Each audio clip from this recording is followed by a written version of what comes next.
I just wonder if you can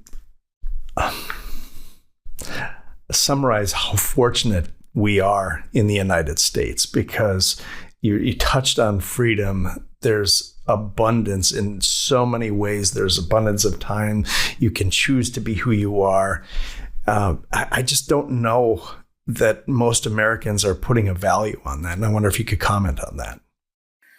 Yeah, our country is not, certainly not perfect, and never will be. But it's up to every generation to do what we can to move things along for the cause of freedom. I had the great honor of participating in the 80th anniversary of D-Day at our American cemetery in Normandy in June, this past June. And to stand among those giants, the greatest generation that's still living, 101, 103, 106, some of these veterans, and they would stand, for the national anthem. They would stand for the honors. And I mean, just as tough as they were when they were 18, 19, 20-year-olds, taking the beaches there at Normandy. You talk about purpose and focus. Nothing was going to stop them. They were on a mission and truly were the greatest generation. I think, sometimes without that existential threat, like back in the 40s with Nazism and Imperial Japan and, all these, huge threats to our freedom. But each generation, we've got to stay focused, because there's just, there's a comedian from Zimbabwe that when he got to America, he would hear Americans talk about, they were starving. And he's like, no, you're not starving, you're hungry. And then he would go back to Zimbabwe and somebody'd say, I'm hungry. And he'd tell them, no, you're starving. Because they may have one meal a day, maybe. They'll work all day, 15, 18 hours, whatever, for maybe one meal. I mean, things are really tough, and disease and fresh water and electricity. I mean, most of Africa, that's their normal days. They only have a little bit of electricity, maybe no clean water. It's hard. Well, a friend of mine has a charity in Nairobi, and she sends girls to school. So she raises money and sends girls to school.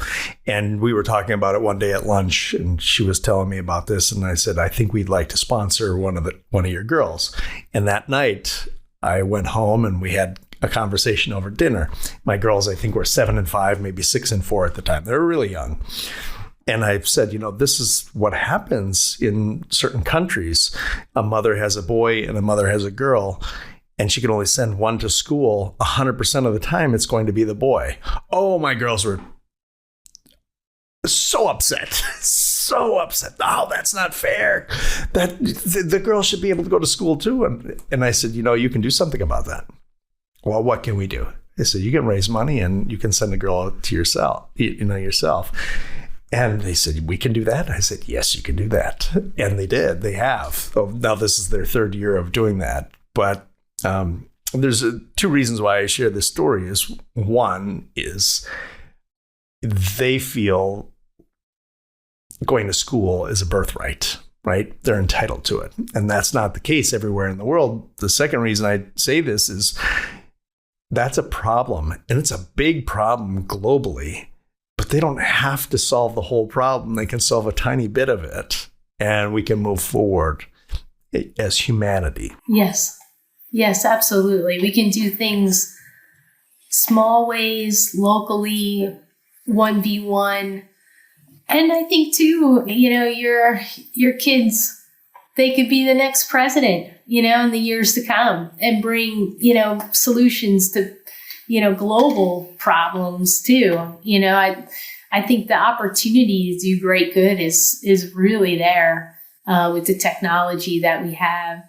Yeah, in Afghanistan, yeah, they wouldn't name their girl babies, for a couple of years because they may die, or, just the unhappiness of having a girl rather than a boy because it costs money for the dowry and, things like that. I never like to hear kids in America, complain about going to school because there's so many kids around the world, and especially young girls that just don't get that opportunity. They're not even allowed to.